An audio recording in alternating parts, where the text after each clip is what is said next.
안녕하세요. BCC의 최원영 목사입니다. 오늘은 2020년 8월 5일 수요일입니다. 독일의 아우슈비츠 참담한 수용소의 생존자였던 유대인 예엘 디무르라는 사람의 이야기입니다. 이 사람은 1961년에 예루살렘에서 히틀러 나치의 잔당들에 대한 전범 재판이 열렸을 때 히틀러의 참모였던 아돌프 아이히만의 전범 증인으로 소환이 되었습니다. 재판관은 예이엘에게 옆에 앉아있는 아이만을 가리키면서 저 사람을 똑똑히 봐주십시오. 저 사람이 아이만이 맞습니까? 좀 더 다가가셔서 똑바로 보시지요. 라고 말했습니다. 재판관의 요구에 예일은 한참 동안 아이만을 쳐다보다가 그 자리에서 의식을 잃고 졸도해버렸습니다. 그리고 그는 한참 후에야 정신을 차리고 깨어났습니다. 사람들이 깨어난 그에게 쓰러진 이유를 물었습니다. 과거에 악몽이 되살아나서 졸도하셨습니까? 아닙니다.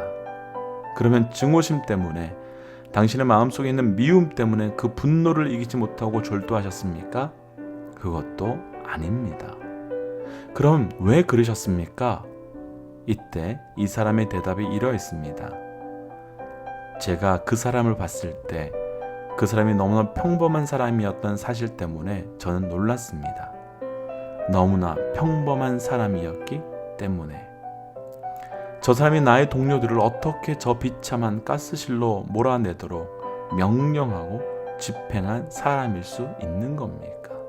저는 그 사실 앞에 놀란 것입니다. 그는 이어서 이런 충격적인 말을 했다고 합니다. 나도 아이만이 될 수 있다는 사실 앞에 놀랐습니다. 나도 저 아이만이 될 수가 있고 내 속에도 아이만이 살고 있다는 사실 앞에 놀란 것입니다. 내 속에도 광기가 있고 미움이 있고 증오가 있고 살인의 광기가 있고 모순이 있고 갈등이 있는 아이만을 품고 있는 사람이란 사실 앞에 놀랐습니다. 바로 눈앞에 원수가 있고 원수가 망해가고 있는 장면입니다. 그리고 나의 말 한마디로 원수는 완전히 망할 수 있는 결정적 순간입니다. 그런데 아우슈비츠의 그 참담한 곳에서 생존한 예일은 그 마음을 분노와 복수로 채우려 하지 않고 오히려 그 사람과 같아지지 않기 위해 몸부림칩니다. 옛날 어르신들의 말에 욕하면 닮는다는 말이 있습니다. 왜냐하면 원수를 욕하면 내 마음에 여전히 원수로 지배당하고 있기 때문입니다. 오늘은 우리가 판단하고 욕했던 그 모든 대상을 오히려 축복의 대상으로 바꾸어 보는 것은 어떨까요? 그래서 오늘 함께 나눌 찬양은 때로는 너의 앞에 라고 하는 찬양입니다.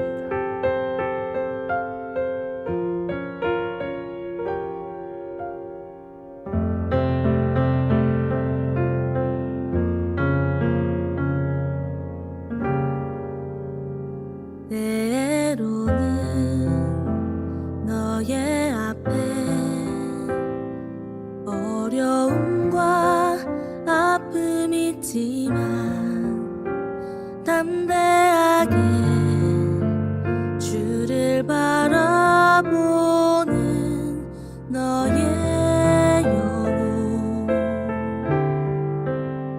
너의 영혼 우리 볼 때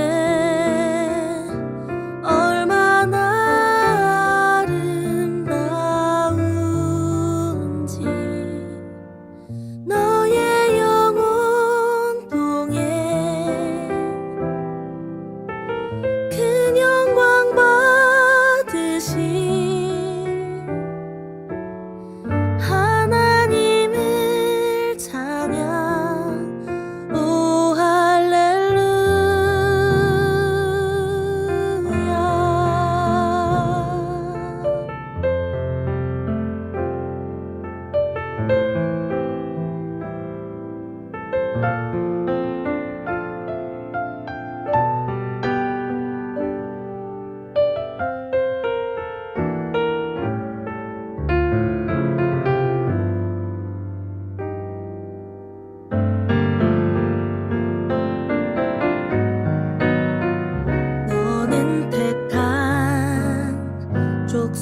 자기요 왕 같은 제사장이며 거룩한 나라 하나님의 소유된 백성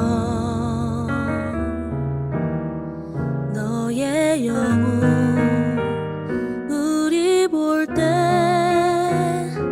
얼마나 사랑스러운지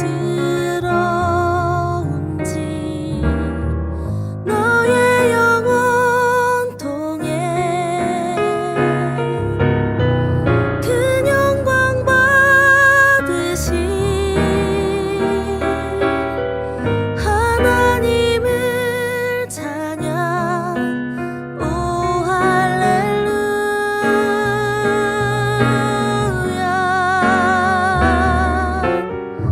너의 영혼 통해 큰 영광 받으신 하나님을 찬양 오 할렐루야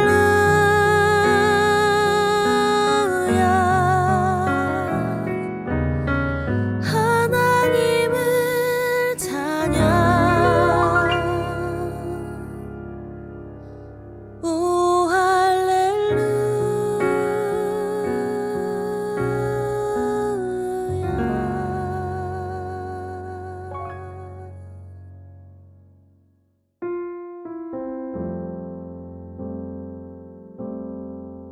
로마서 7장 1절에서 6절 말씀. 형제들아, 내가 법 아는 자들에게 말하노니 너희는 그 법이 사람이 살 동안만 그를 주관하는 줄 알지 못하느냐. 남편 있는 여인이 그 남편 생전에는 법으로 그에게 매인 바 되나 만일 그 남편이 죽으면 그 남편의 법에서 벗어나느니라.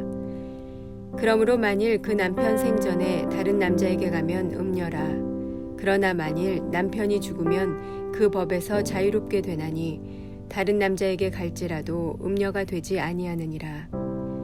그러므로 내 형제들아, 너희도 그리스도의 몸으로 말미암아 율법에 대하여 죽임을 당하였으니 이는 다르니 곧 죽은 자 가운데서 살아나신 이에게 가서 우리가 하나님을 위하여 열매를 맺게 하려 함이라.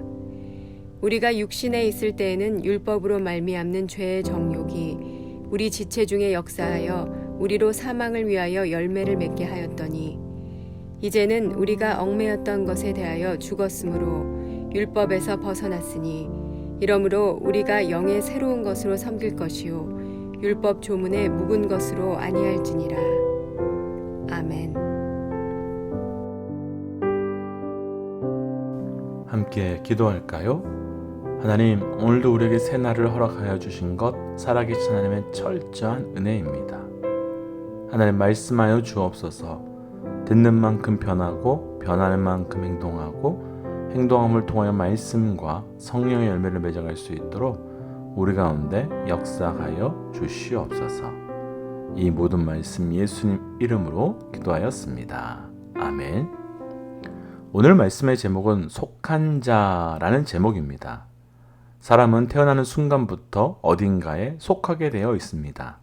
가장 먼저는 가정에 속하게 되고 그 다음에는 학교에 속하고 그러고 난 다음에는 직장에 속하고 그런 속함의 인생을 계속해서 살게 되게 됩니다. 그런데 우리가 어디에 속했는가는 우리 삶에 아주 큰 차이를 가져옵니다. 우리 한국만 보아도 같은 한반도에 살지만 남한에 속해 있는 것과 북한에 속해 있는 것은 삶의 여러 가지 엄청난 차이를 가져옵니다. 그리고 영적으로 가장 큰 속함의 차이는 내가 하나님께 속해 있는가 아닌가의 문제입니다. 오늘은 우리가 어디에 속해 있는지 그리고 그 속함의 은혜가 무엇인지 함께 묵상하겠습니다. 첫 번째, 속한 자 2절입니다. 남편에 있는 여인이 그 남편 생전에는 법으로 그에게 매인바되나 만일 그 남편이 죽으면 남편의 법에서 벗어나느니라. 아멘. 바울은 율법에 대해서 설명하면서 결혼에 대한 비유로 설명합니다.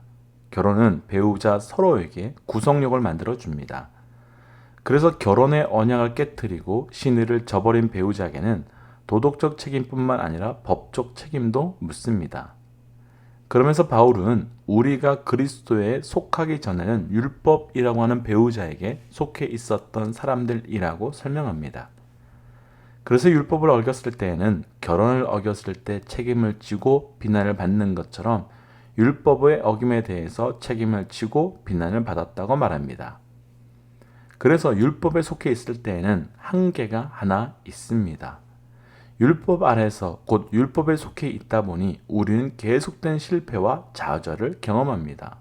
왜냐하면 율법의 언약을 지키려고 하면 할수록 더 이상 도저히 그 말씀대로 살 수 없고 계속된 실패와 패배로 우리 자신을 스스로 무능하고 무력하게 느끼게 되기 때문입니다. 오늘 바로 이 말씀이 오늘 말씀을 나눌 첫 번째 율법에 속한 자입니다. 그런데 사실 하나님께서 우리에게 주신 율법은 선한 것입니다. 율법을 살리고 우리를 보호하시기 위해 주신 겁니다. 하지만 하나님께서 주신 율법은 선한 것임에도 불구하고 분명하게 우리가 인정해야 하던 것 한 가지는 우리에게는 율법을 온전히 지켜낼 만한 능력이 전혀 없다는 것입니다. 율법이 문제가 아니라 우리가 문제인 겁니다. 우리 안에 있는 죄의 속성, 죄의 결과, 죄의 강력한 영향력 때문에 우리는 율법의 기준에 미치지 못하게 되고 율법의 기준에 미치지 못하는 우리 자신을 보며 계속 좌절하고 계속 무너지고 계속 깨어지게 됩니다. 이것이 바로 율법에 속한 자의 한계입니다. 때때로 저를 비롯한 많은 그리스도인들 가운데 말씀 앞에 이런 한계를 경험하고 그래서 스스로를 자책하며 나는 왜 안 되는가? 나는 왜 매일 동일한 죄와 동일한 실수를 하는가? 이 문제로 답답해하며 좌절하는 분들도 있습니다. 그런데 그것이 우리의 본질이지만 또 그것이 우리의 한계입니다. 이번 주일에 나눈 것처럼 예수님께서는 당시 바리새인들과 율법주의자들에게 회칠한 무덤이라고 하시기도 하셨고 또 독사의 자식들아라고 부르기도 하셨습니다. 이유는 간단합니다. 자기들도 율법 앞에 매일 무너지고 온전히 지키지 못하면서 자기들은 완전히 지키고 있는 것처럼 거짓의 위선의 모습을 보이며 살았기 때문입니다. 그리고 또 자기들도 온전히 지키지 못하면서 지키지 못하고 안타까워하고 답답해하는 사람들에게 나는 너희와 다르다며 오히려 비난하고 손가락질했기 때문입니다. 우리는 모두 율법에 속한 자입니다. 그러나 율법에 속해 있기 때문에 율법을 지키지 못하는 우리의 모습으로 포기를 외치는 것이 아니라 난 아내를 외치는 것이 아니라 혹은 바리새인들처럼 지키지도 못하면서 완벽하게 지키고 있는 것처럼 속이며 사는 것이 아니라 위선의 삶을 사는 것도 아니라 우리의 한계를 우리 스스로 마주하는 것, 우리의 한계를 우리 스스로 그래서 인정하는 것, 그것이 바로 율법에 속한 자입니다. 아니, 그것이 바로 율법에 속한 자의 은혜의 삶입니다. 우리 모두 말씀 앞에 우리 스스로의 한계, 우리의 연약함을 깨닫는 은혜가 또 고백하는 은혜가 우리에게 있기를 주의 이름으로 축복합니다. 은혜에 속한 자, 두 번째 4절 말씀입니다. 그러므로 내 형제들아 너희가 그리스도의 몸으로 말미암아 율법에 대하여 죽임을 당하였으니 이는 다른 이 곧 죽은 자 가운데서 살아나신 이에게 가서 우리가 하나님을 위하여 열매를 맺게 하려 함이라. 앞에서 나눈 율법에 속한 자에게 율법은 우리의 한계를 깨닫게 하고 우리의 그 모습을 마주하게 하는 것이라는 내용을 들으시면서 그것이 뭐가 은혜인가 라는 생각을 하실 수도 있었을 것 같습니다. 내 부족한 모습을, 내 못난 모습을 내가 마주하는 것이 또 직면하는 것이 뭐가 좋을까요? 내 못난 모습, 쓰러져가는 모습이 드러나는 것이 뭐가 은혜일까요? 대책이 없으면 숨기면 됩니다. 해결책이 없으면 부끄럽고 수치스러운 것입니다. 그런데 해결책이 있고 방법이 있습니다. 그것이 바로 나를 위해 죽으신 예수 그리스도의 십자가의 은혜에 속한 자가 되는 겁니다. 오늘 말씀에서 나눌 두 번째는 바로 은혜에 속한 자입니다. 병이 발견되었을 때 치료하고 해결할 방법이 없으며 차라리 병이 난지 모르고 죽을 때까지 사는 게 좋겠다 할 수 있습니다. 그런데 해결할 방법이 있는데, 치료할 방법이 있는데 여전히 나는 그 치료 안 받겠다고 하는 건 바보 같은 짓입니다. 방금 읽은 4절 말씀에서는 율법에 대하여는 죽었다고 합니다. 정확하게 표현해 본다면 율법의 목적이 예수 그리스도에 속한 자에는 죽었다는 겁니다. 율법에 속해야 하는 건 우리가 어쩔 수 없는 죄인임을 깨닫기 위함입니다. 그런데 내가 예수 그리스도 안에 들어가야 함을 아는 자, 아니 내가 들어가야만 한다고 말하는 우리에게는 더 이상 율법의 목적이 필요 없습니다. 더 이상 율법이 의미가 없습니다. 내가 죄인임을 알기 때문에, 내가 죽을 수밖에 없는 죄인임을 율법이 아닌 십자가 앞에서 깨달았기 때문에, 그리고 그 한계, 그 무너짐을 예수께 속하면 해결됨을 알기 때문에 이제는 더 이상 그 율법이 나에게, 우리에게 필요가 없는 겁니다. 바울은 율법과 은혜를 오늘 말씀에서 결혼에 비유합니다. 단순한 의미 이상이지 않을까라는 생각이 들었습니다. 아름다운 결혼, 부부는 남편과 아내가 서로가 서로를 격려해 주는 것입니다. 그런데 부부 중에 한 명이 한쪽의 부족함을 계속 지적하고 틀렸다고 하기만 한다면 그 결혼 생활은 절대 행복할 수 없을 것입니다. 반면 상대의 부족함이 발견되었을 때 그것을 내가 해결해주고 내가 덮어준다면 그 결혼 생활은 앞에서 이야기한 결혼 생활과는 완전히 반대의 삶이 될 것입니다. 그런데 더 안타까운 것은 우리는 은혜에 속한 자인데 여전히 율법에 속한 자와 같이 사는 모습이 있다는 것입니다. 다시 한번 우리가 은혜에 속해 있음을 믿고 그 은혜 따라 살아가는 삶이 되시기를 주의 이름으로 간절히 축복합니다. 함께 기도할까요? 하나님, 우리에게 율법의 거울을 허락해 주사 나의 죄됨을, 나의 약함을 발견하게 하여 주시니 감사합니다. 뿐만 아니라 나의 죄됨과 악함을 끊어내고 오직 은혜 가운데 살 수 있도록 십자가의 은혜 또한 우리에게 허락하여 주신 것 감사합니다. 우리가 다시 한번 은혜에 속한 자임을 기억하며 오늘 하루 살아가는 우리 믿음의 동역자들 되게 하여 주시옵고 그 은혜를 나누며 증거하는 자 되게 하여 주옵소서. 예수님 이름으로 기도드렸습니다. 아멘. 오늘은 수요일입니다. 계속해서 수요 다락방 예배에서는 주기도문에 대한 말씀을 묵상하고 있습니다. 함께 주께서 가르쳐주신 그 기도 가운데 있는 기도의 비밀에 동참해 주시기를 부탁드립니다. 오늘 하루 승리하십시오. 하나님은 살아계십니다.